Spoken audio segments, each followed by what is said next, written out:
ಒಂದು ವೇಳೆ ರಾಜ್ಯದಲ್ಲಿ ಅಧಿಕಾರ ಹಸ್ತಾಂತರ ಪ್ರಕ್ರಿಯೆಗಳು ಶುರುವಾದರೆ ಸಿದ್ದರಾಮಯ್ಯ ಮತ್ತು ಡಿ ಕೆ ಶಿವಕುಮಾರ್ ಅವರ ರೋಲ್ ಅಂಡ್ ಕ್ಲೇಮ್ ಏನು ಬೇಡಿಕೆಯನ್ನು ಇಡ್ಬೋದು? ಸುಮ್ಮನೆ ರಿಸೈನ್ ಮಾಡಿ ಹೊರಟೋಗ್ತಾರ ಸಿದ್ದರಾಮಯ್ಯನವರು? ಇಲ್ಲ, ತಮ್ಮ ಪಾಲಿನ ಕ್ಲೈಮ್ಗೆ ಸಿದ್ಧತೆಯನ್ನು ನಡೆಸ್ತಾ ಇದ್ದಾರೆ. ಆಡಿದ ಮಾತಿನಂತೆ 2.5 ವರ್ಷದ ಗಡುವು DCM ಅಸ್ತ್ರ. ಆದರೆ ದೇವರಾಜ ಅರಸು ಅವಧಿ ರೆಕಾರ್ಡ್ ಬ್ರೇಕ್ ಅನ್ನೋದೇ CM ಪ್ರತ್ಯಸ್ತ್ರ. ಪವರ್ ಶೇರಿಂಗ್ ಜಟಾಪಟಿ ನಡುವೆ ಸಂಧಾನ ಮಾತುಕತೆಗೆ ವೇದಿಕೆ ಸಿದ್ಧವಾದರೆ ಈ ವಿಚಾರಗಳನ್ನ ಇಟ್ಕೊಂಡು ಕೂತ್ಕೋತಾರೆ ಇಬ್ಬರು. 2.5 ವರ್ಷ ಆಯಿತು ಬಿಟ್ಟುಕೊಡಿ ಅಂತ ಇವರು, ಇಲ್ಲ ನಾನು ದೇವರಾಜ ಅರಸು ರೆಕಾರ್ಡ್ ಬ್ರೇಕ್ ಮಾಡ್ತೀನಿ, ಬಜೆಟ್ ಮಂಡನೆಯಲ್ಲೂ ಬ್ರೇಕ್ ಮಾಡ್ತೀನಿ, ಅಲ್ಲಿ ತನಕ ಅವಕಾಶ ಕೊಡಿ ಅಂತೆಲ್ಲ ಏನೋ ಒಂದಷ್ಟೆಲ್ಲ ಕ್ಲೈಮನ್ನು ಮಾಡ್ತಾರೆ ಅಂತಕ್ಕಂಥದ್ದು. ಅಂದರೆ ಮಾತುಕತೆ ಕೂತ್ಕೊಂಡಾಗ ಇವರು ಆಡುವ ಪ್ರಮುಖ ಮಾತುಗಳು ಇಷ್ಟೇ. ಇದಕ್ಕೆ ಇವರು ಸಿದ್ದರಾಮಯ್ಯನವರು ಕೇಳ್ಕೊಬೋದು, ನನ್ನ ಹೆಸರಿನಲ್ಲಿ ಒಂದು ದಾಖಲೆ ಆಗ್ತಾ ಇದೆ, ಹಾಗಾಗಿ ಆ ದಾಖಲೆಗೆ ಅವಕಾಶವನ್ನು ಮಾಡಿಕೊಡಿ ಅಂತ ಕೇಳ್ಕೋಬಹುದು. ಡಿ ಕೆ ಶಿವಕುಮಾರ್ ಇಲ್ಲ, ಮಾತಿನಂತೆ 2.5 ವರ್ಷ ಮುಗಿದಿದೆ, ಅಧಿಕಾರವನ್ನು ನನಗೆ ಬಿಟ್ಕೊಡಿ. ಇದು ಪ್ರಮುಖ ಕ್ಲೇಮ್ ಆಗುತ್ತೆ ಅಂತ ಮಾಡಬೇಕಾಗಿರೋದು ಹೈಕಮಾಂಡ್ ತೀರ್ಮಾನ ಮಾಡಬೇಕು. ನಾವು ಯಾರೂ ಮಾಡೋಕ್ಕಾಗಲ್ಲ.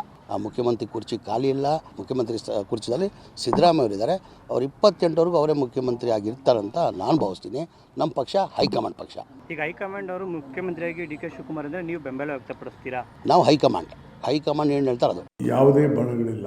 ಸಿದ್ದರಾಮಯ್ಯ ಬಣ, ಡಿ ಕೆ ಶಿವಕುಮಾರ್ ಬಣ ಅಥವಾ ಇನ್ನೊಬ್ಬರು ಬಣ ಅನ್ನೋದಿಲ್ಲ. ನಾವೆಲ್ಲ ಕಾಂಗ್ರೆಸ್ ಪಾರ್ಟಿಯವರೇ ಒಕ್ಕಟ್ಟಾಗಿದ್ದೇವೆ. ಡೆಫಿನೆಟ್ಲಿ ಯಾವುದೇ ಪಾರ್ಟಿಯಲ್ಲಿ ಆಸೆ ಆಕಾಂಕ್ಷೆಗಳಿರುತ್ತೆ. ನಾನು ಮುಖ್ಯಮಂತ್ರಿ ಆಗಬೇಕು, ಮಂತ್ರಿ ಆಗಬೇಕು ಅನ್ನೋದು ಸಹಜ.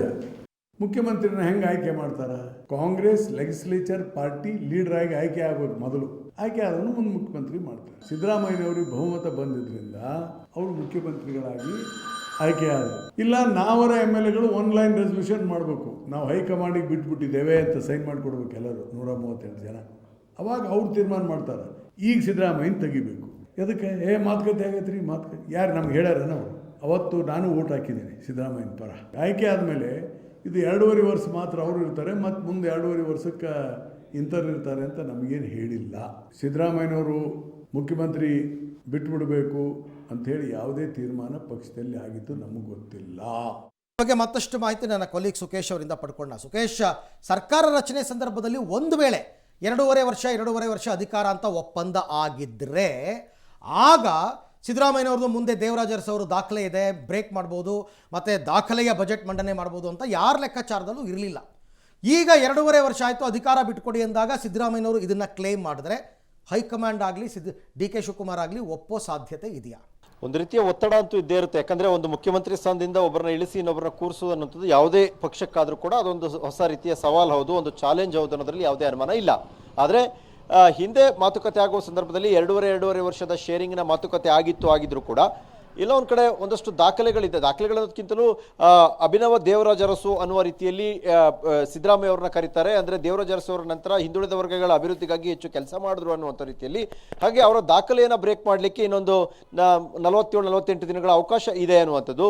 ಹಾಗಾಗಿ ಆ ಅವಕಾಶ ಇದ್ದಾಗ ಏನಾದರೂ ಅವ್ರಿಗೆ ಅವಕಾಶ ಸಿಕ್ಕಿದ್ರೆ ಅತಿ ಹೆಚ್ಚಿನ ಅವಧಿಗೆ ಮುಖ್ಯಮಂತ್ರಿ ಆಗಿದ್ದಂಥವ್ರು ದೇವರಾಜ ಅರಸು ಅಲ್ಲ, ಅದು ಸಿದ್ದರಾಮಯ್ಯ ಅನ್ನುವಂಥ ಒಂದು ಹೊಸ ದಾಖಲೆ ಸೃಷ್ಟಿಯಾಗುತ್ತೆ. ಹಾಗಾಗಿ ಸಹಜವಾಗಿ ಅದನ್ನು ಅವರು ಡಿಮ್ಯಾಂಡ್ ಮಾಡ್ಬೋದು. ಡಿಮ್ಯಾಂಡ್ ಮಾಡಿದಾಗ ತೀರಾ ಹೈಕಮಾಂಡ್ ಇಲ್ಲ ಅಂತ ಹೇಳಲಿಕ್ಕೂ ಸಾಧ್ಯ ಇಲ್ಲ. ಹಾಗಾದರೆ ಡಿ ಕೆ ಶಿವಕುಮಾರ್ ಅವರು 2.5 ವರ್ಷದ ಕ್ಲೈಮಿನ ಕಥೆ ಏನಂದ್ರೆ ಸಹಜ. ಅವರು ಯಾಕಂದರೆ 2.5 ವರ್ಷದ ಭರವಸೆ ಅವರಿಗೆ ಕೊಟ್ಟ ಮೇಲೆ ಅವರು ಕೇಳೋದ್ರಲ್ಲೂ ಕೂಡ ನ್ಯಾಯ ಇರುತ್ತೆ. ಆಗ ಹೈಕಮಾಂಡ್ ಇಕ್ಕಟ್ಟಿಗೆ ಸಿಲುಕುತ್ತೆ, ಏನು ಅನ್ನೋ ತೀರ್ಮಾನ ಮಾಡಬೇಕಾಗುತ್ತೆ. ಇನ್ನು ರಾಜ್ಯದ ಮಟ್ಟಿಗೆ ಹೇಳೋದಾದ್ರೆ ಅತಿ ಹೆಚ್ಚು ಬಜೆಟನ್ನು ಮಂಡನೆ ಮಾಡಿದಂಥವ್ರು ಕೂಡ ಅದು ಸಿದ್ದರಾಮಯ್ಯ ಅವರೇ. ಇದುವರೆಗೆ 16 ಬಜೆಟನ್ನು ಮಂಡನೆ ಮಾಡಿದ್ದಾರೆ. ಅವರೇನಾದರೂ ಮುಂದಿನ ಬಜೆಟನ್ನು ಮಂಡನೆ ಮಾಡೋಕ್ಕೆ ಅವಕಾಶ ಸಿಕ್ಕಿದ್ರೆ ಅದು 17ನೇ ಬಜೆಟ್ ಆಗಿರುತ್ತೆ. ಹಾಗಾಗಿ ಒಂದು ರಾಜ್ಯದ ಮುಖ್ಯಮಂತ್ರಿಯಾಗಿ ಸುಮಾರು ಹಣಕಾಸು ಸಚಿವರಾಗಿದ್ದುಕೊಂಡು ಉಪಮುಖ್ಯಮಂತ್ರಿ ಆಗಿದ್ದುಕೊಂಡಿಗೆ ಬೇರೆ ಬೇರೆ ಹಂತದಲ್ಲಿ ಬಜೆಟ್ ಮಂಡನೆ ಮಾಡಿದಂಥವ್ರು ಮುಖ್ಯಮಂತ್ರಿಯಾಗಿ 17ನೇ ದಾಖಲೆಯ ಬಜೆಟನ್ನು ಮಂಡನೆ ಮಾಡಿ ಹೋಗ್ಬಿಡ್ತೀನಿ ಅಂತ ಏನಾದರೂ ಬೇಡಿಕೆ ಇಟ್ಟರೆ ಏಕಾಏಕಿ ಹೈಕಮಾಂಡ್ ರಿಜೆಕ್ಟ್ ಮಾಡೋಕ್ಕೂ ಆಗಲ್ಲ. ಹಾಗಂತ ಕೊಟ್ಟ ಮಾತಿನ ಅವಧಿ ಗಡುವು ಮೀರ್ತಾ ಇದೆ ಅನ್ನುವಂಥ ಲೆಕ್ಕಾಚಾರವೂ ಕೂಡ ಹೈಕಮಾಂಡ್ ಮುಂದಿರುತ್ತೆ. ಈಗ ಏನು ನಿರ್ಧಾರ ಮಾಡುತ್ತೆ ಹೈಕಮಾಂಡ್ ಕೂಡ ಮುಖ್ಯ ಆಗುತ್ತೆ. Okay, thank you. ತಮ್ಮೆಲ್ಲ ಮಾಹಿತಿಗೆ ಧನ್ಯವಾದ.